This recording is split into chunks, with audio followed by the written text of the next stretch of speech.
Doctores, muy buenos días. Espero que tengan un excelente día. Muchísimas gracias por acompañarnos en este espacio técnico para charlar acerca de todos los aspectos de protección hepática y nuevas tecnologías acerca de este abordaje.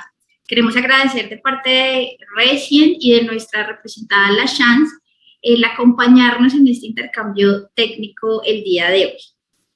Cualquier inquietud, cualquier pregunta que se vayan presentando a medida que vamos desarrollando nuestro webinar, con todo el gusto al final podemos ir escribiendo las preguntas y al final vamos a ir desarrollando las respuestas. Steven. Good morning, everyone. This is Steven from the Chance Group. On behalf of the Chance and the team responsible for the Latin American market, I would like to thank you for your attention and participation in this meeting. So there are a lot of old friends who know me here, so as well as a lot of new friends. So I hope we can become old friends through this meeting. So thank you, and please allow me to give you a brief introduction. Buenos días para todos, soy Steven de La Chance. Participación de todo nuestro equipo responsable por el mercado latinoamericano. Le queremos agradecer a todos por su atención y participación en esta pequeña charla. Aquí voy a encontrar varios de nuestros viejos amigos que me conocen y que también hay algunos nuevos. Espero que todos podamos convertirnos en viejos amigos por medio de esta pequeña reunión. Por favor, permítame brevemente introducirlos. Yeah, La Chance is more than a professional additive manufacturer. We have been focused on the research of fatty acids, nutrition, and liver health since our establishment for 17 years. So we also pay attention to animal nutrition and health. We are committed to developing and providing comprehensive animal nutrition and health solutions. So our R&D bases and professional laboratories, such as the Fatty Acids Nutrition Research Center, the Liver Health Research Center, which can provide various testing services, such as oil and fatty acids test, mycotoxin test, amino acids test, liver function test, providing reference and guidance for your production. La Chance es más que un aditivo o un proveedor de aditivos profesional. Nos hemos encargado de toda la parte de nutrición de ácidos grasos y de la salud hepática, desde que hace 17 años que comenzaron. También colocamos mucha atención a la nutrición animal y a la salud de estos. Y estamos comprometidos al desarrollo y proveer soluciones comprensivas y para esta nutrición y para esta salud de ellos en general. Nuestras bases y nuestros laboratorios están posicionados en toda la parte de la investigación de la nutrición y el uso de ácidos grasos, también de la salud a nivel digestivo, lo cual puede proveer varios servicios de testeo, como el testeo de ácidos grasos, de testeo de micotoxinas, de aminoácidos, de la función hepática. Proveemos puntos de referencia y guía para su producción.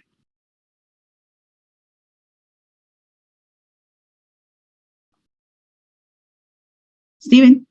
Yeah, sorry. And we are willing to serve global feed and farming companies. Our technical team includes 8 PhDs and 20 masters who can provide feed quality control, raw material selection, and formula optimization, breeding management, and other comprehensive service and solutions.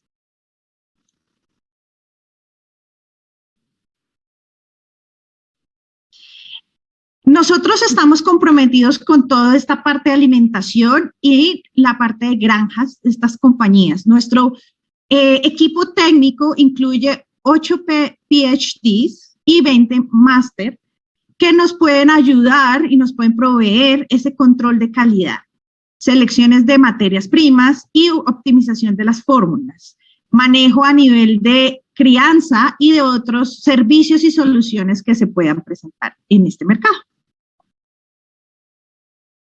¿Steven? Yes. And the purpose of this webinar is to share our research results with you and create a platform for you to communicate with each other. We will organize more forums in the future, share animal nutrition, animal health, and production and breeding management information with you. Hope our technical team can provide you and help you service in the future. Also, your support is also very important to us. El propósito de este webinar es compartir con ustedes resultados de diferentes investigaciones y crear una plataforma para ustedes, para comunicarnos entre nosotros. También organizaremos más forums en el futuro, compartiendo tips de nutrición animal, de salud animal y de la producción y crianza de todo el manejo que conlleva con ustedes. Esperamos que nuestro equipo técnico pueda ayudarlos en el futuro. Su aporte y su apoyo es muy importante para nosotros. Yeah. Thank you again to you all. The rest of the conference will be present in Spanish. Hope you can enjoy the meeting. Now I will give the time to the host. Thank you. Gracias a todos ustedes. El resto de la conferencia será hecha en español. Esperamos que todos puedan disfrutar, podamos aprender, podamos compartir de diferentes conocimientos. Ahora le doy el paso a Jennifer. Muchísimas gracias, Steven, por tu introducción. A continuación, damos paso al doctor Javier González, doctor en Medicina Veterinaria de la Universidad de Chile, doctor en Ciencias Animales de la Universidad de Nebraska, USA. Ha trabajado en el mundo académico como en el sector privado, como gerente técnico de investigación y desarrollo y consultor de integraciones avícolas y empresas de aquafeed, especializado en nutrición y salud avícola y salmonera, con más de 30 publicaciones en avicultura y piscicultura en Latinoamérica. Doctor Javier, un gusto contar con su tiempo y muchísimas gracias por este espacio. Muy bien, muchas gracias Jennifer por la introducción. También quiero agradecer a la Chance y a Recien por la invitación que me hicieron a participar, ¿o cierto?, de este webinario. Voy a compartir mi pantalla. Denme un segundo.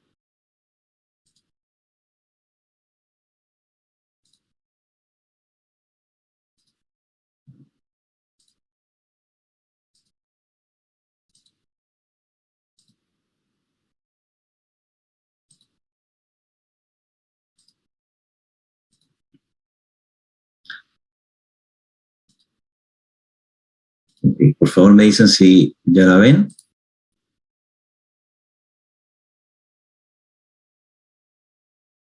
¿Se ve la pantalla? Sí, se ve la pantalla. Perfecto, muchas gracias.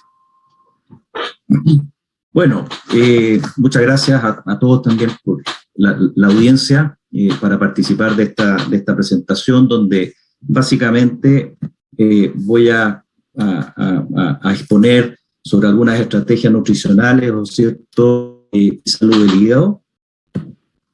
Respecto al temario de lo que vamos a hablar hoy día, en la primera parte voy a hablar sobre la importancia del hígado, ¿cierto?, sus funciones. Posteriormente, sobre algunas alteraciones hepáticas, o más bien las más frecuentes, ¿o cierto?, que se observan tanto en producción de pollo de engorde como de gallinas ponedoras, poniendo quizá un poco más de énfasis en síndrome de hígado graso y hemorrágico. Hablar sobre algunas alternativas nutricionales para prevenir y controlar, ¿o cierto?, estas alteraciones hepáticas. Y finalmente hablar sobre la importancia de la función de los ácidos biliares en la salud del hígado. Bueno, partiendo por el hígado, ¿cierto?, y sus funciones, ¿ya? La verdad es que todos sabemos, ¿cierto?, que el hígado cumple funciones vitales para el organismo animal, ¿ya? Dentro de sus funciones principales está el almacenar energía, ya sea en forma de glucógeno, ¿cierto?, o de grasa, También es un lugar de reservorio de numerosos micronutrientes, tanto minerales como vitaminas. También participa en forma muy importante en el metabolismo de nutrientes como carbohidratos, lípidos y proteínas. Ciertamente que el hígado es, digamos, el motor, ¿o cierto?, en el organismo para el metabolismo de los nutrientes. También cumple una función muy importante como filtro de agentes tóxicos internos, ya sea endógenos o externos. Es decir, cumple una función, ¿no es cierto?, de detoxificación, que es muy importante. También participa en el sistema inmunológico y participa en forma relevante, ¿cierto?, en la síntesis de proteínas, que son esenciales para el organismo, y ácidos biliares.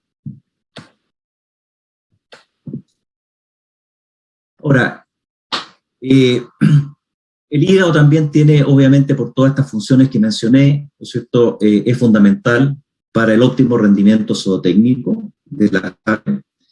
Distintos factores que impactan la salud del hígado, ¿no es cierto?, principalmente toxinas, por ejemplo, quizás las más comunes, ¿no es cierto?, son las micotoxinas. Hay algunas enfermedades, ¿no?, bacterianas y virales que afectan, ¿no es cierto?, la salud del hígado. Dietas altas en energía y bajas en proteína, ¿ya? Y esto tiene relación principalmente, ¿cierto?, con el hígado graso que se observa en gallinas de postura. También algunas deficiencias nutricionales, como deficiencias de biotina, colina, etcétera, pueden inducir también problemas en la salud del hígado. El estrés, ¿no es cierto?, y dependiendo del grado de estrés, independiente de las condiciones, ya sea estrés térmico u otro tipo de estrés de manejo, en fin, también influyen sobre la salud. Y en el caso de aves de postura, ¿no es cierto?, los sistemas de manejo, ya sea crianza en jaula, ¿no es cierto?, o producción en jaula versus otros sistemas, también generan, ¿no es cierto?, diferencias o son factores que pueden influir sobre la salud del hígado. Si nosotros vemos aquí en el diagrama, ¿no es cierto?, básicamente es la progresión, ¿no es cierto?, de enfermedad hepática, pensando, ¿cierto?, desde un hígado sano hasta una cirrosis.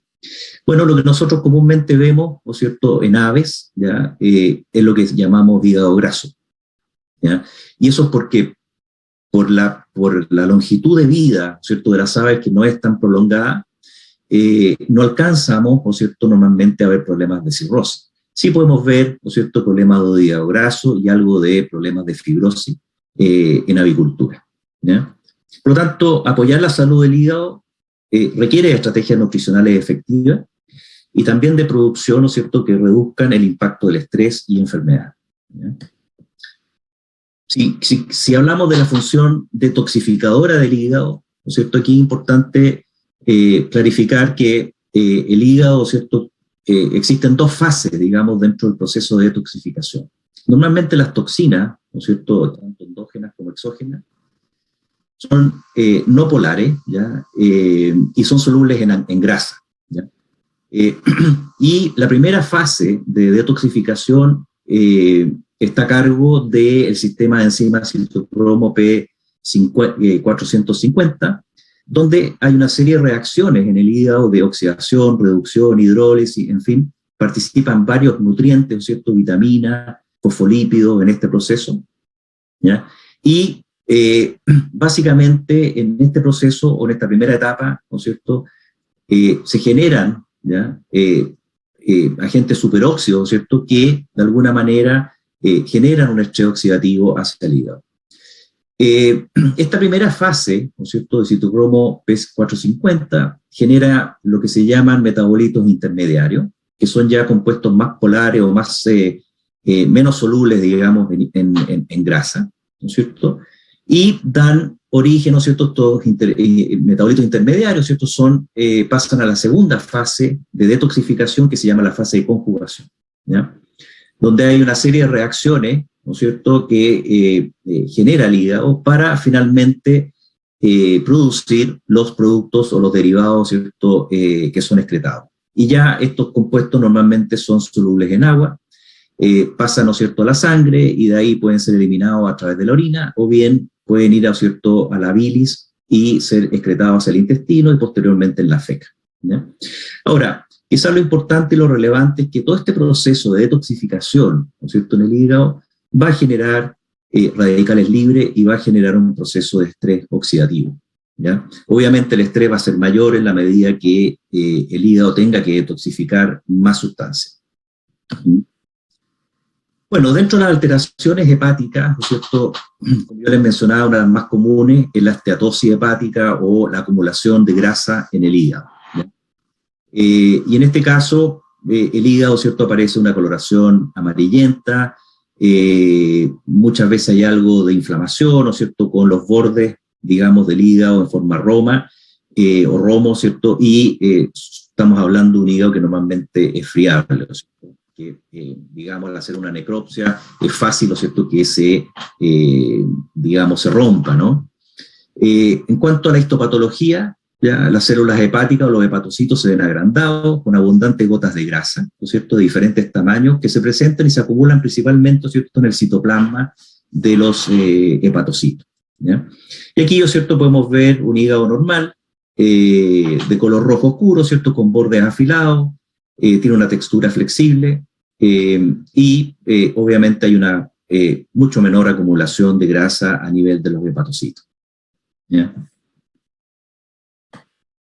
En el caso de la micotoxicosis, todos creo que estamos muy familiarizados, ¿cierto?, con la sintomatología. Si bien es cierto, las micotoxinas no solamente producen daño en hígado, hay algunas que son más tóxicas, ¿no es cierto?, que otras, hay algunas que inducen más daño que otras, pero en general, ¿no es cierto?, si vemos aquí la fotografía de abajo, acá un estudio, ¿cierto?, donde se usaron dosis crecientes de una combinación de alfatoxina con fumonicina, y se puede ver, ¿no es cierto?, desde el grupo control, que no tiene intoxicación, ¿no es cierto?, un hígado relativamente sano, y cómo a medida que se aumentan las dosis, ¿no es cierto?, va cambiando el aspecto macroscópico del hígado, ¿cierto?, hacia una clara, ¿cierto?, cambio en el color, más amarillento, que involucra, ¿cierto?, también una acumulación de grasa. Pero la verdad es que en el caso de micotoxinas, ¿no es cierto?, pueden haber hemorragias múltiples, como se ve acá, ¿no es cierto? Acá vemos un hígado bastante inflamado, hay una hepatitis clara, digamos, con signos de hemorragia, ¿no es cierto? También hay cambios severos, distróficos. La verdad es que las alteraciones en el hígado debido a micotoxina, ¿no es cierto?, puede variar bastante desde casos leves a casos muy severos, ¿ya? Después tenemos, ¿cierto?, bueno, la hepatitis viral, que es la hepatitis, ¿cierto?, por adenovirus con cuerpos de inclusión, y que se caracteriza por hemorragias, cambios necrobióticos distróficos en el hígado, de los riñones, acompañados de cuerpos de inclusión intranucleares, ¿no es cierto? Y lo que se ve en la práctica es un agrandamiento del hígado, una hepatitis con distrofia del hígado, con un color, ¿cierto?, amarillento, textura friable, ¿ya? Hay distintos grados de desarrollo, pero estas son las sintomatologías que normalmente se ven en el caso de hepatitis viral. Después tenemos cuadros de hepatitis bacteriana, ¿cierto?, donde Salmonella purorum, por ejemplo, Campylobacter o Pasteurella, son bacterias, ¿no es cierto?, que en general generan daño en el hígado con cambios patológicos. Y por último, hablar quizá un poquito más extendido, ¿cierto?, sobre el síndrome de hígado graso y hemorrágico, que se presenta en aves de postura, tanto en reproductoras, ¿no es cierto?, reproductoras broiler, que es menos frecuente, pero principalmente en gallinas, ¿no es cierto?, de postura, y en aves de color, ¿no es cierto?, la prevalencia es bastante más elevada, ¿ya? Donde se ve, ¿no es cierto?, un hígado agrandado, de color masilla y friable, ¿ya? Puede mostrar distintos grados de hemorragia, ¿ya? Normalmente estas aves, ¿no es cierto?, presentan en la cavidad abdominal una gran acumulación de grasa, ¿ya? El ovario suele estar activo, ¿ya? Y en las primeras etapas, o al menos en las primeras etapas, ¿no es cierto?, del síndrome de hígado graso hemorrágico, el estrés metabólico y físico asociado a la oviposición pueden ser factores, ¿no es cierto?, que pueden inducir esta hemorragia fatal que es final, digamos. Y las aves afectadas, ¿cierto?, normalmente presentan estas crestas pálidas, ¿no es cierto?, con bajas de producción de huevos, ¿cierto? O sea, lo que se puede explicar, estas crestas pálidas se explicaría, ¿no es cierto?, por la baja de producción de huevos, bien también por la misma hemorragia que genera, ¿cierto?, obviamente una anemia y la muerte. Bueno, ¿cuáles son los factores predisponentes que normalmente observamos en el caso de síndrome de hígado graso y hemorrágico? está el exceso de consumo de energía, ¿ya? Y en general, yo diría que esta es una de las causas más importantes. De hecho, una muy buena forma, ¿no es cierto?, de generar en forma artificial el síndrome de hígado graso y hemorrágico en aves es dando dietas que son bastante altas en energía y bajas en proteína. Y eso se ha utilizado mucho como modelo experimental para poder inducir, ¿no es cierto?, esta patología. También las temperaturas extremas, ¿no es cierto?, son factores predisponentes. El pic de producción, con la producción de estradiol, ¿cierto?, que también son factores que pueden influir. Un bajo contenido de fosfolípidos en la dieta, ¿ya? También algunos trastornos inflamatorios pueden favorecer la aparición del síndrome de hígado graso hemorrágico. El movimiento limitado de las aves, y esto está muy asociado, ¿cierto?, al manejo. De hecho, vamos a ver, ¿cierto?, más adelante algunas cifras, pero en general las aves que son criadas en jaula tienen una frecuencia de esta patología bastante más elevada que otros sistemas de producción que son quizás más comunes en Europa, ¿cierto?, en otras regiones, como puede ser, ¿no es cierto?, la producción en granero, en jaulas grandes, o lo que se llama, ¿cierto?, el free range, ¿ya? Y por último, ciertamente que hay algunos factores genéticos que también influyen sobre la presentación del síndrome de hígado graso y hemorrágico. Bueno, ¿por qué quizá enfatizar esta patología? Porque hoy día en aves producidas, ¿no es cierto?, en jaula, y sobre todo en el caso de aves de color, prácticamente es la principal causa de mortalidad, ¿ya? O sea, si uno analiza, ¿cierto?, del total de las necropsias, del total de las mortalidades que existe, ciertamente que esta patología pasa a ser probablemente la número 1. Tiene una alta correlación con el peso de las aves, ¿ya? Y el sistema productivo tiene una alta influencia.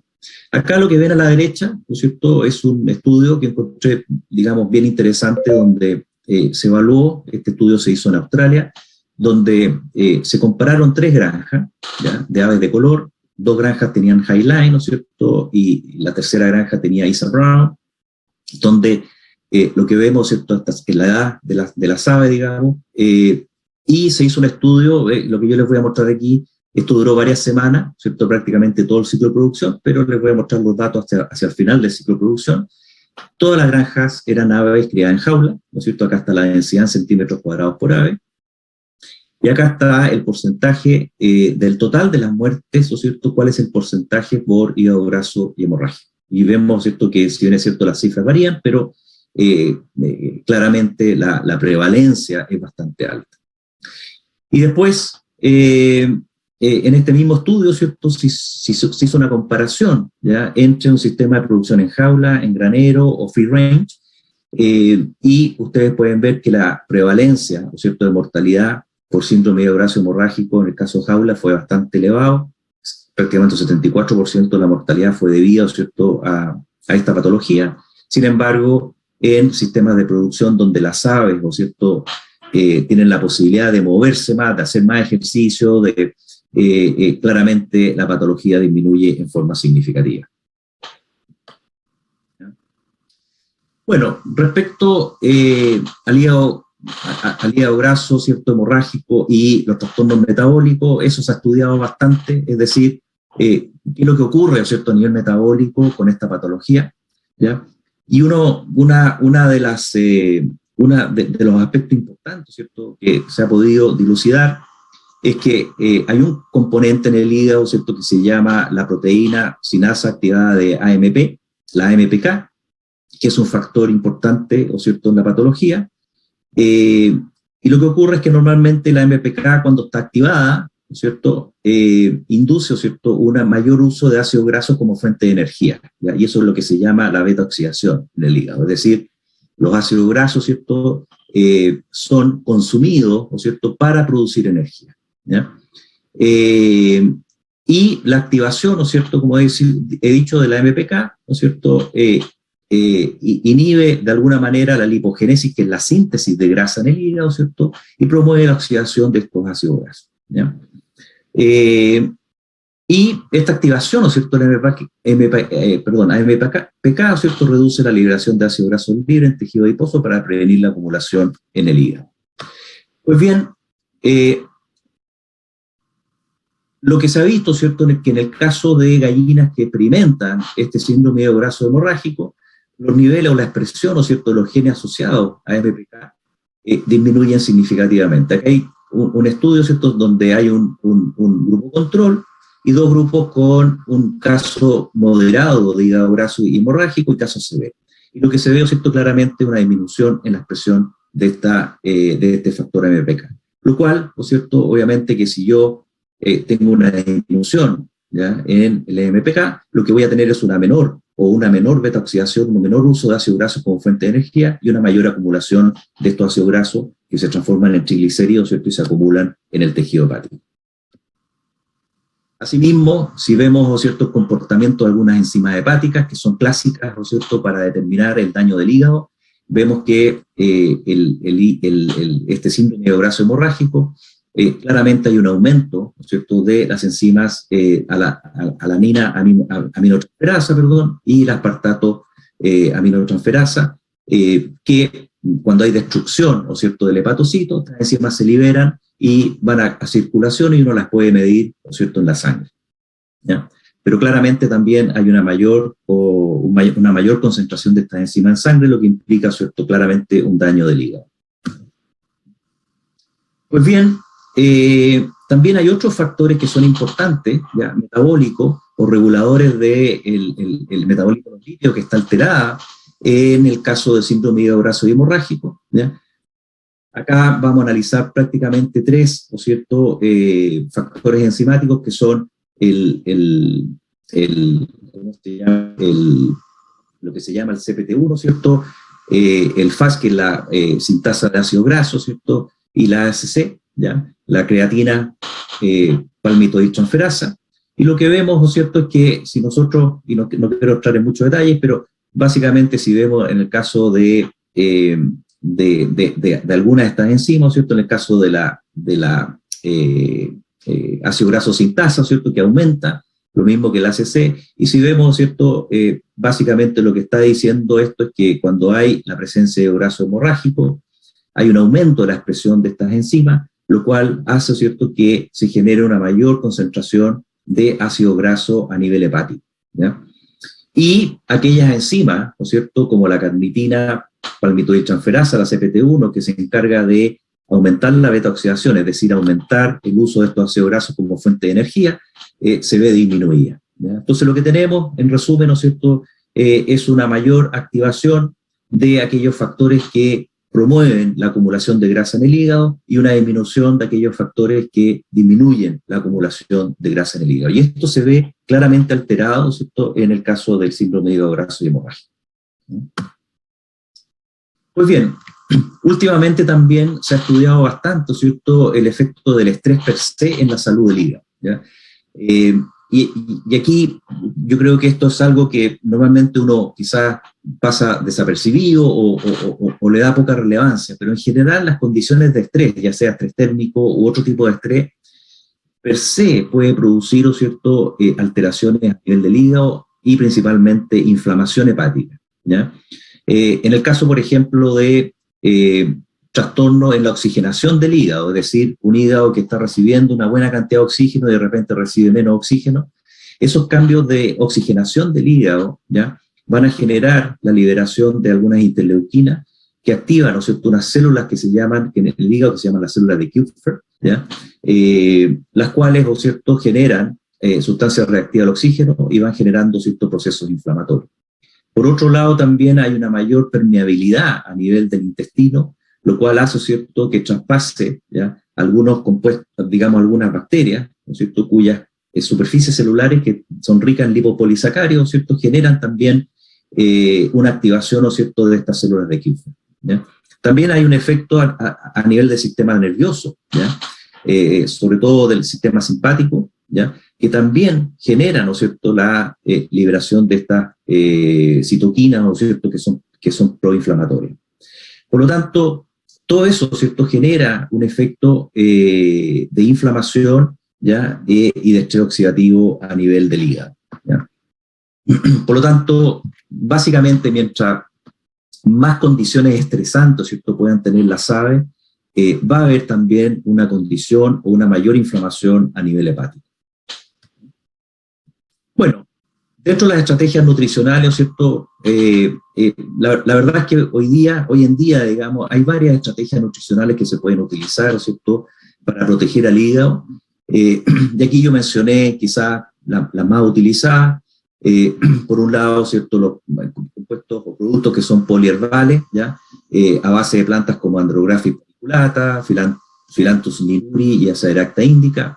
La silimarina también, que proviene, ¿cierto?, del cardo mariano, que también es una alternativa que se utiliza, ¿cierto?, para proteger al hígado. Por otro lado, el aumento de algunos nutrientes como meteorina, colina, betaína, que también se han utilizado, ¿no es cierto?, para mejorar la salud del hígado.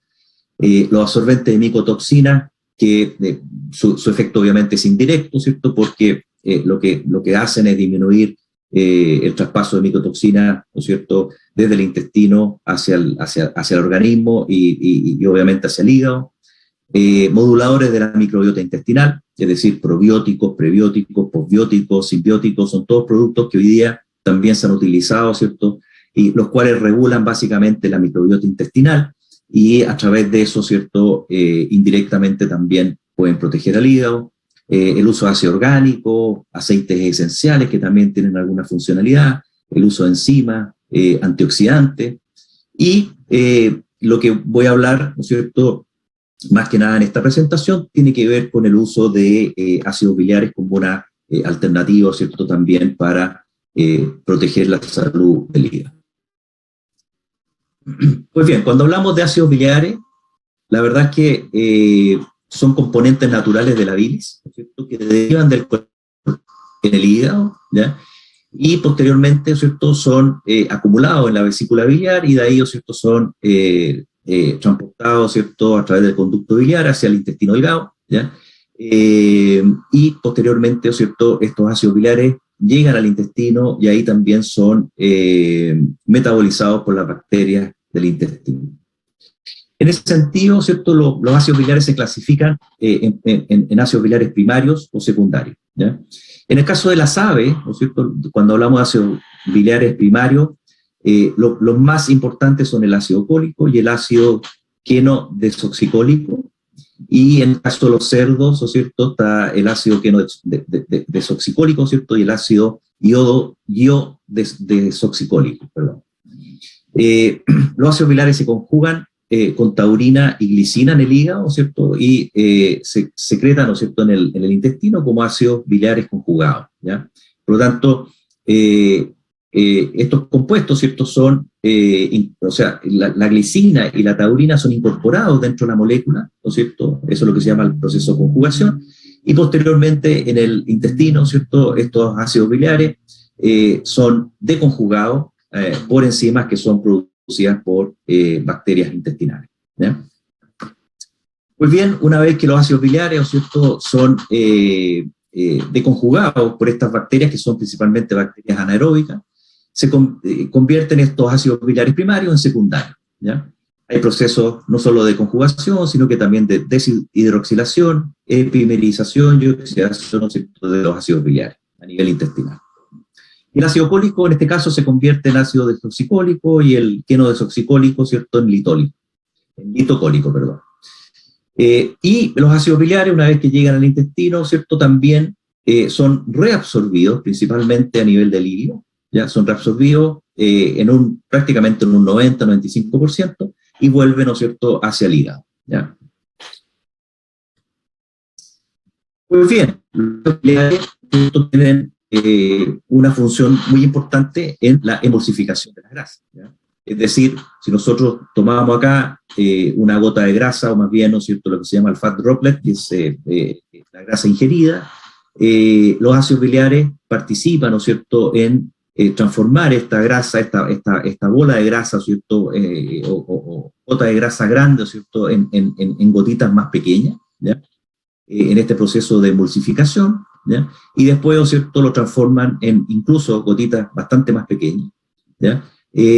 Los ácidos biliares también lo que hacen, ¿no es cierto?, es que activan la lipasa pancreática, que es la enzima que va a separar, ¿no es cierto?, los triglicéridos, ¿ya?, en monoglicéridos o ácidos grasos libres, ¿ya?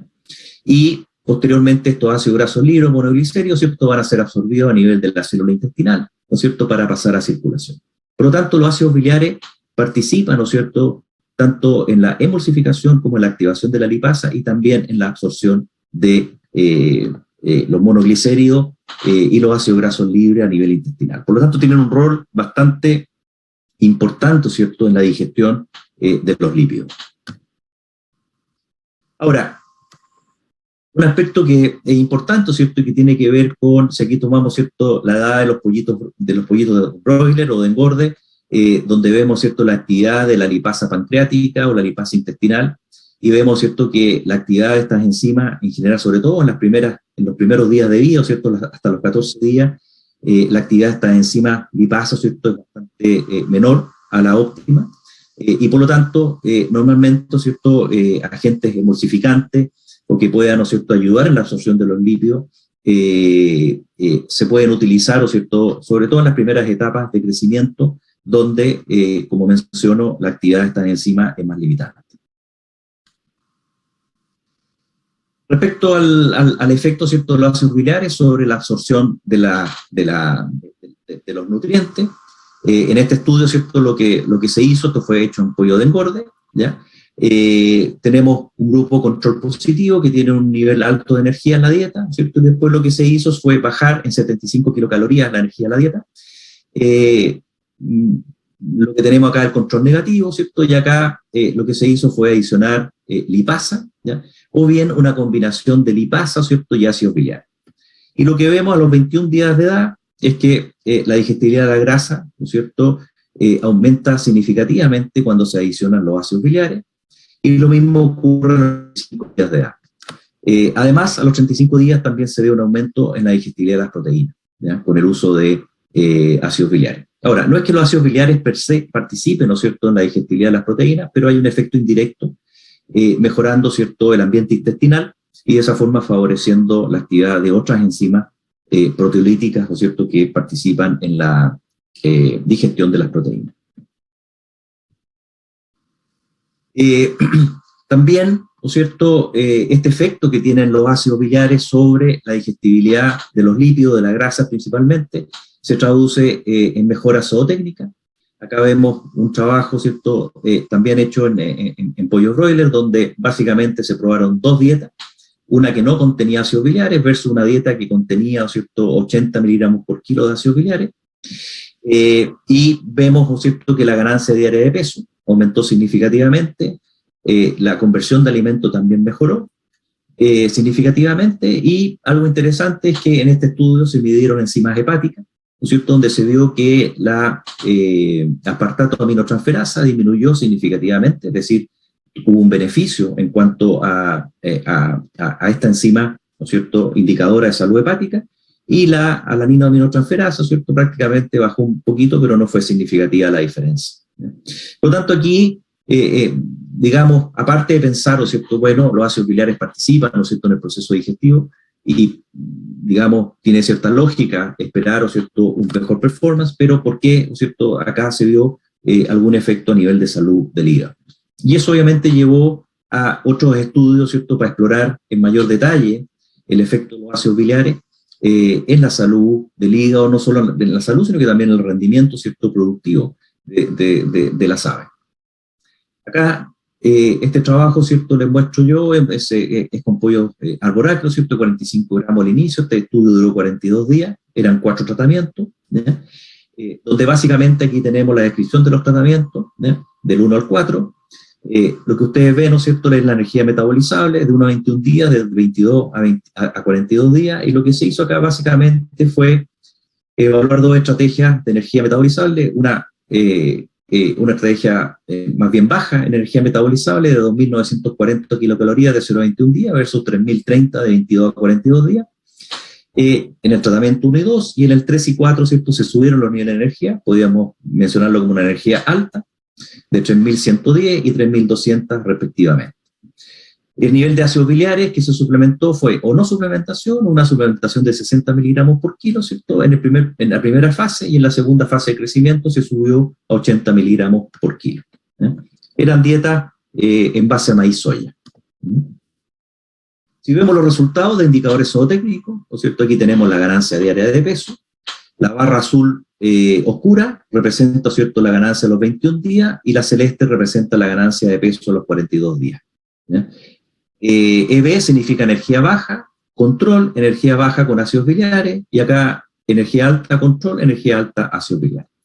Lo que vemos es que la ganancia diaria de peso, ¿no es cierto?, de 0 a 21 días aumentó significativamente con la incorporación de los ácidos biliares, ¿ya? Y a los 42 días la ganancia diaria de peso, si bien aumentó de forma numérica, pero no fue significativa, fue cercana a significativa con una probabilidad de 0.08. En el caso de la conversión alimenticia, sí se ve un efecto bastante significativo, ¿ya?, de la adición de los ácidos biliares, donde vemos una disminución, tanto a los 21 días como a los 42 días, ¿no es cierto?, en la conversión de alimentos con el uso de los ácidos biliares. Lo cual, nuevamente, ¿cierto?, pensando en la funcionalidad que tienen los ácidos biliares en términos de la digestibilidad y la digestión de la grasa, ¿cierto?, eso explicaría estos resultados. Ya entrando, ¿cierto?, a evaluar indicadores, ¿o cierto?, de metabolismo lipídico, acá está el índice hepatosomático, ¿ya? Y vemos que también hubo un efecto significativo en reducir el índice hepatosomático, que son las barras, ¿no es cierto?, azul oscuro, ¿ya?, con el uso de ácidos biliares. Ustedes ven acá cómo al adicionar el ácido biliar disminuye acá el índice hepatosomático, y acá en forma más marcada, en el segundo periodo. Y lo que vemos también, ¿no es cierto?, es una disminución de la grasa abdominal o de la acumulación de grasa abdominal, que también fue significativa. Y en el caso del rendimiento pechuga, se ve también un aumento significativo en el rendimiento pechuga con el uso de ácidos biliares. La evaluación del perfil lipídico en sangre y algunas enzimas hepáticas, lo que vemos principalmente, ¿cierto?, el efecto de ácidos biliares fue significativo en disminuir los triglicéridos a nivel de sangre, lo cual es un indicador, ¿cierto?, también de salud del hígado, es decir, mientras más bajos los triglicéridos, mejor, ¿no es cierto?, para la salud de las aves. También hubo un efecto significativo sobre la lipoproteína de baja densidad o de colesterol asociado a lipoproteína de baja densidad, donde también se vio una disminución, ¿ya?, en los niveles.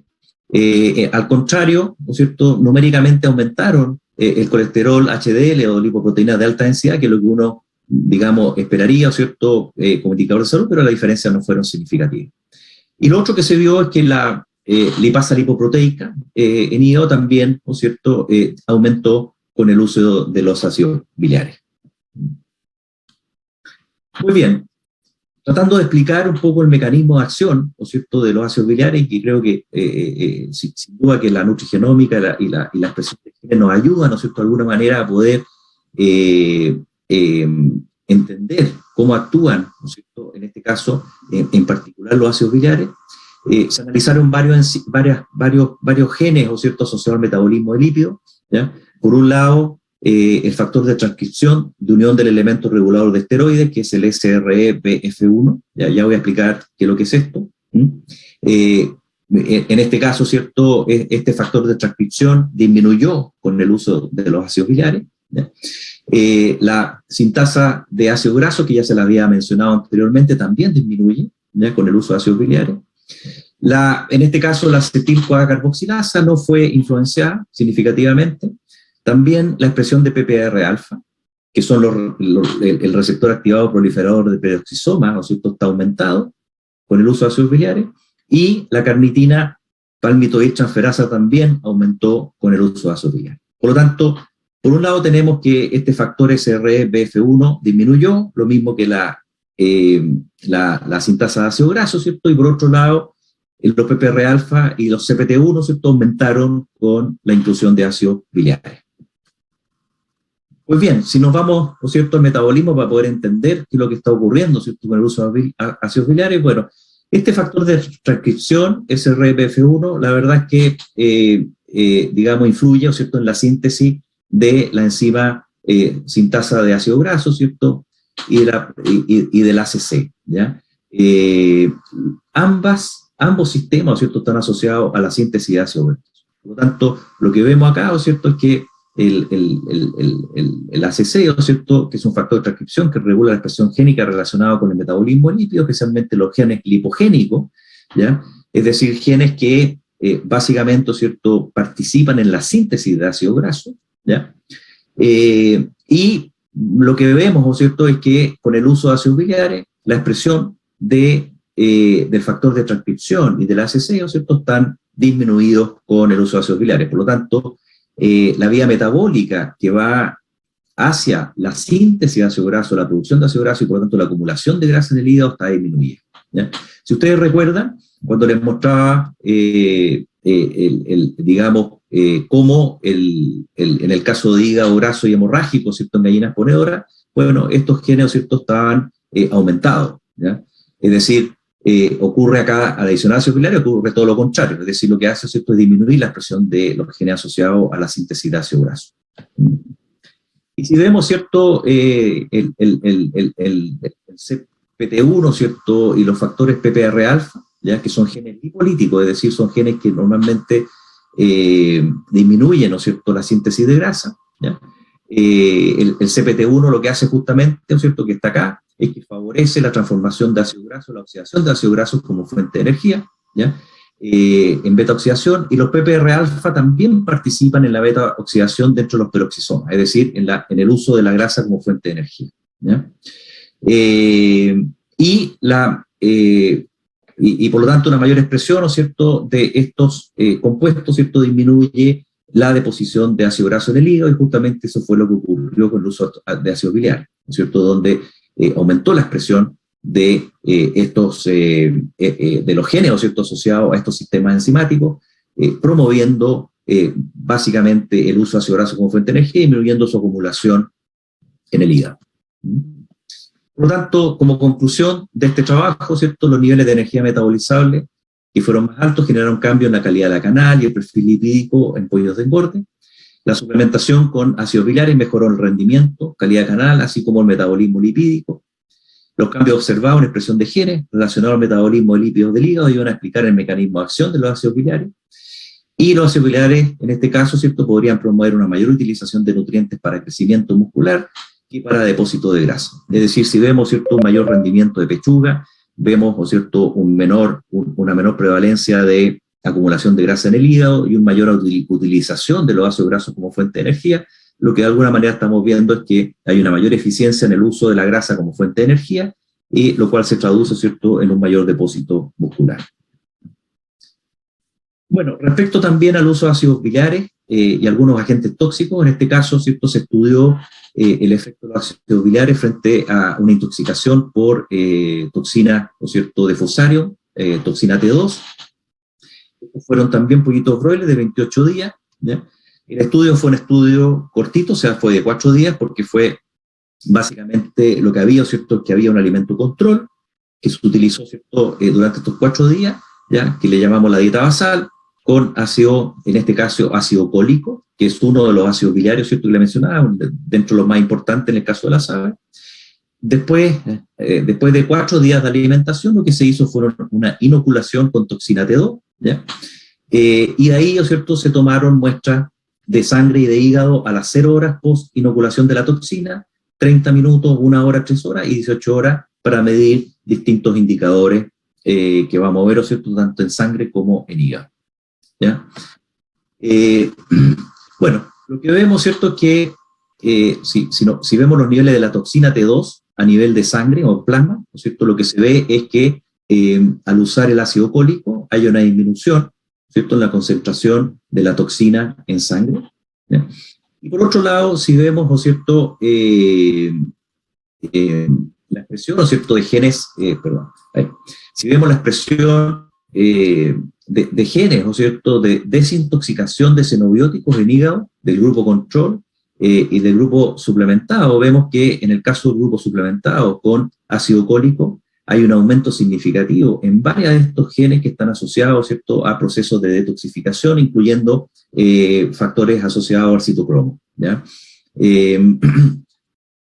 Lo cual, de alguna manera, ¿cierto?, explicaría, digamos, el por qué también se ven niveles más bajos de toxina T2 a nivel de plasma.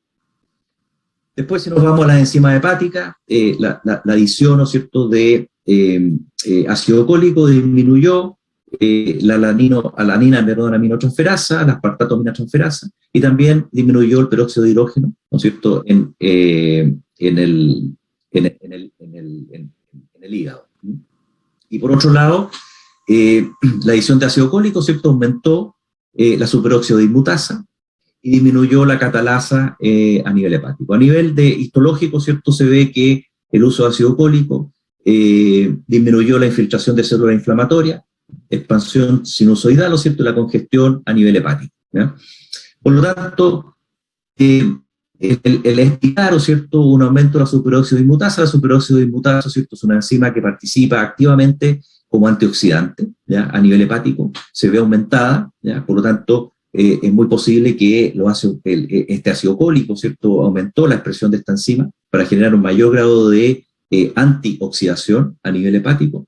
Y en el caso de la catalasa, que disminuye, ¿cierto?, que también es una enzima antioxidante, es difícil, ¿no es cierto?, explicar el por qué esta disminuye y esta aumenta, ¿no? Sin embargo, uno podría pensar que a lo mejor la superóxido de dismutasa, ¿cierto?, es una enzima más importante en el caso de controlar procesos oxidativos asociados a, en este caso específicamente, a la toxina T2, y que a lo mejor la catalasa no es tan relevante para esa función, ¿ya?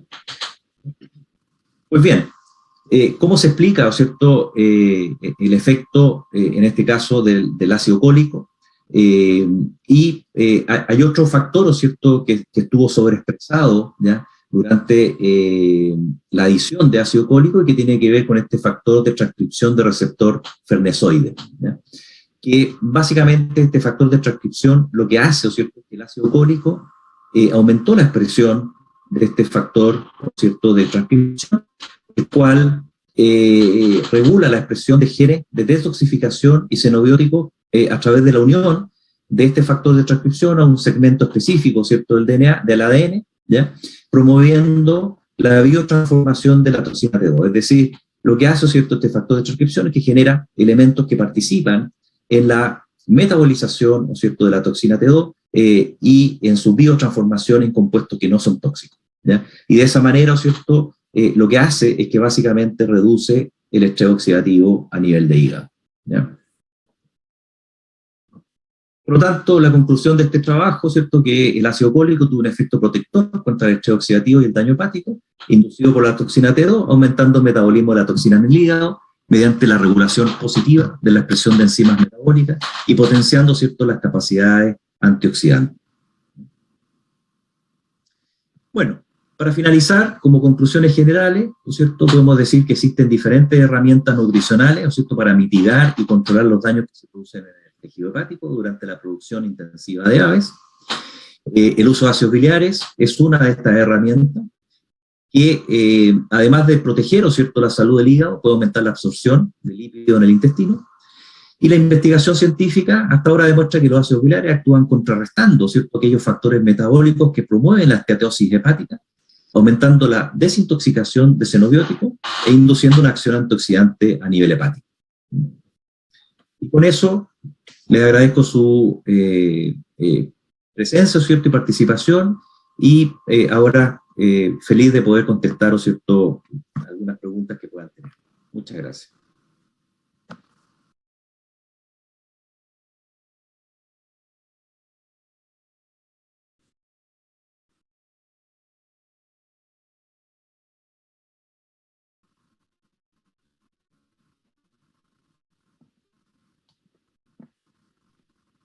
¿Alguno tiene alguna pregunta acerca de la presentación del doctor Javier?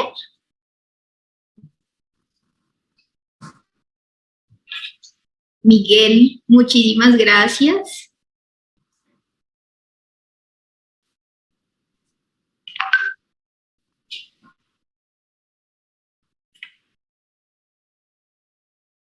Doctora Lina, muchísimas gracias por tu mensaje, excelente explicación e ilustración. Doctor Javier, muchas gracias.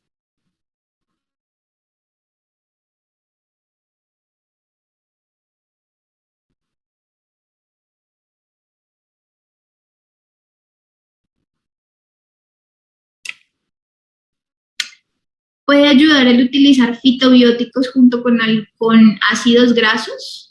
todo el tema de protección hepática? Me imagino que la pregunta es fitobióticos con ácidos biliares, ¿no es cierto? Sí, señor. La sinergia de los sí. fitobióticos con ácidos grasos. Sí, Ácidos sí. biliares. A ver, yo pienso que si uno digamos, primero hay que entender muy bien cómo funcionan los distintos productos, ¿no? Ya sea productos fitogénicos o ácidos biliares. Es muy importante entender cómo funcionan, porque no todos funcionan igual, y muchas veces es muy posible que al combinar, ¿no es cierto?, veamos alguna sinergia, ¿ya? Por lo tanto, yo pienso que perfectamente es posible, ¿no es cierto?, combinar ácidos biliares con otros productos, pero sí lo importante es entender los mecanismos de acción, de tal manera de saber qué puede ser sinérgico con qué, ¿no? De ahí la importancia de, por ejemplo, estos estudios que mostré, ¿cierto?, de expresión génica, en fin, donde nos ayudan a entender cómo funciona, ¿no es cierto?, este tipo de productos. Por lo tanto, sí, o sea, si vemos, ¿no es cierto?, los ácidos biliares participan, por un lado, en la detoxificación, ¿no es cierto?, aumentan la detoxificación, también tienen un efecto antioxidante, tienen además la posibilidad de aumentar la absorción de grasa, lo cual también es distinto quizá a otros productos.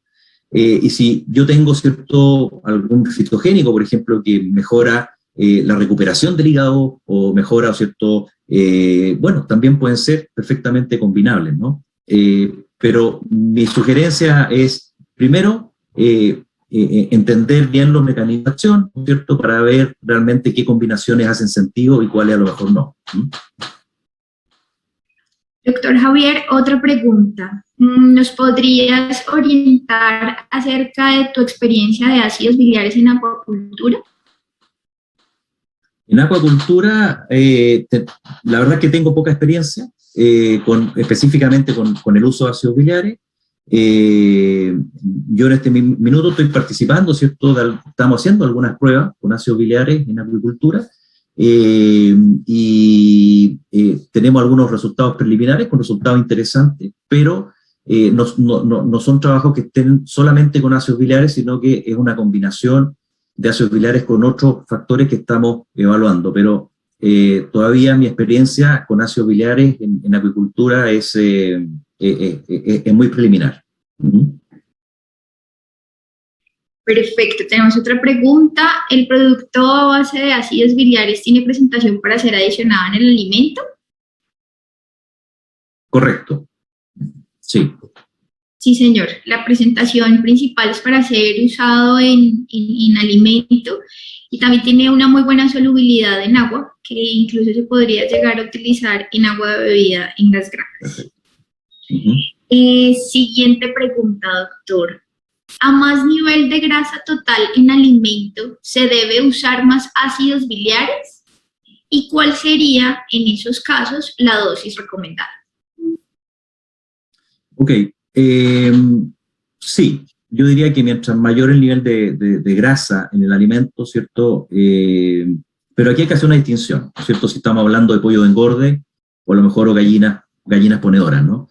En el caso de aves de postura, claramente sabemos que un aumento de la energía va a generar, ¿no es cierto?, mayor estrés sobre el hígado, mayor propensión, ¿no es cierto?, a generar hígado graso. Por lo tanto, cualquier estrategia, digamos, orientada a proteger el hígado, hay que incorporar, ¿no es cierto?, productos o un mayor nivel de ácidos biliares, ¿no es cierto?, en el caso de niveles más altos de energía, porque sé que hay un mayor riesgo. En el caso de broiler, ¿no es cierto?, puede ser un poco diferente.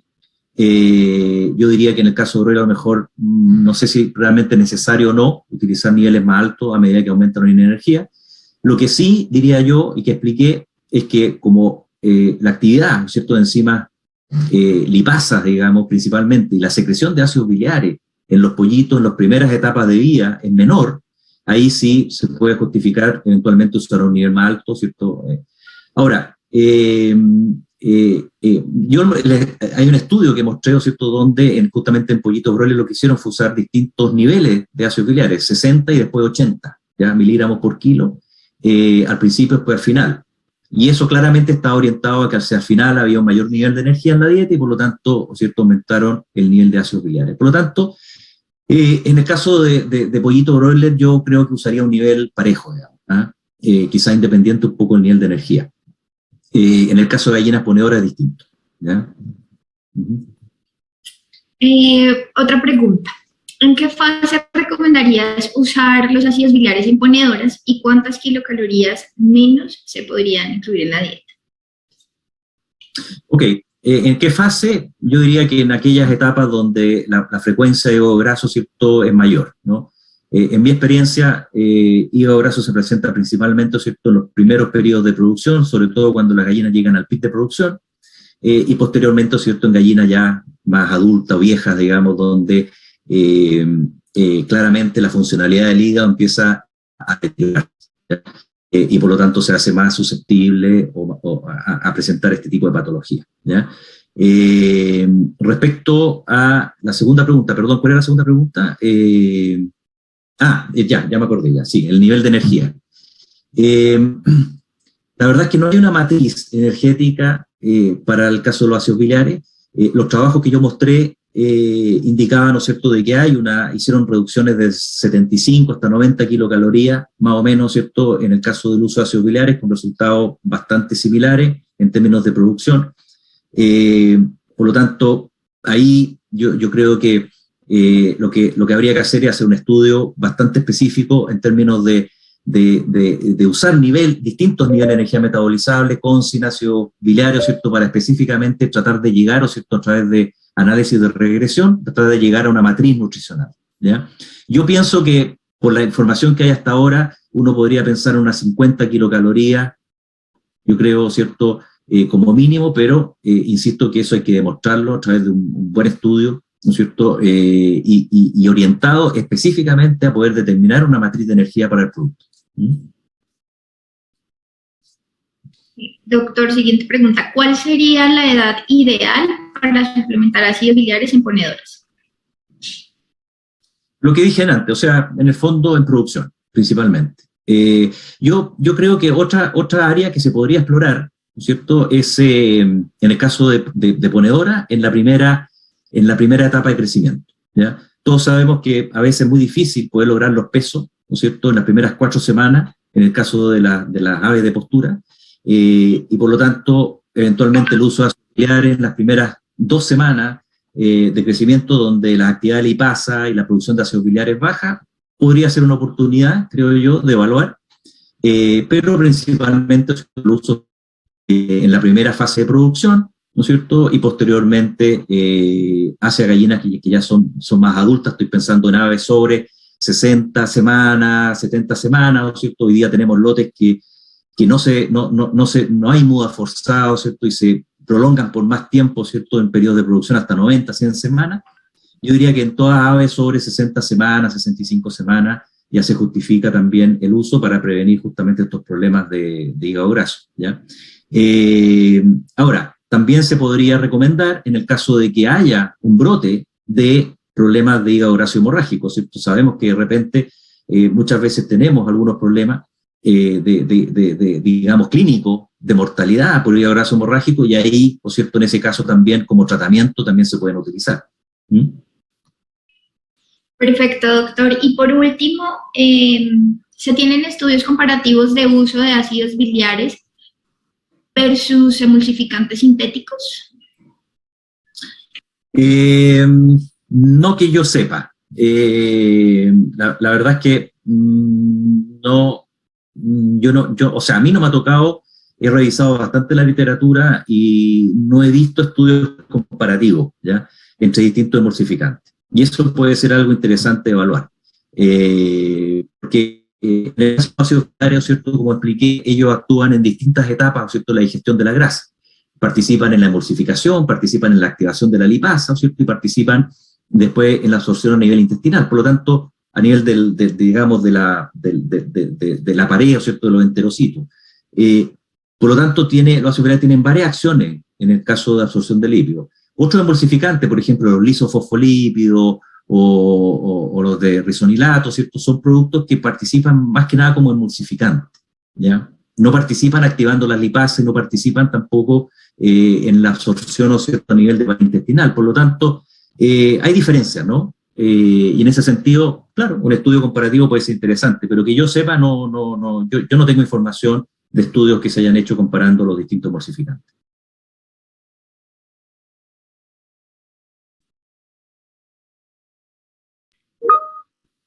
Perfecto, muchísimas gracias, doctor Javier, por sus respuestas. Muchísimas gracias a todos los participantes por este espacio, por este intercambio de preguntas y respuestas. Y muchísimas gracias, que tengan un excelente día. Mil gracias por acompañarnos nuevamente. Ok, muchas gracias. Doctor, que tengas un excelente día. Steven, have a great day.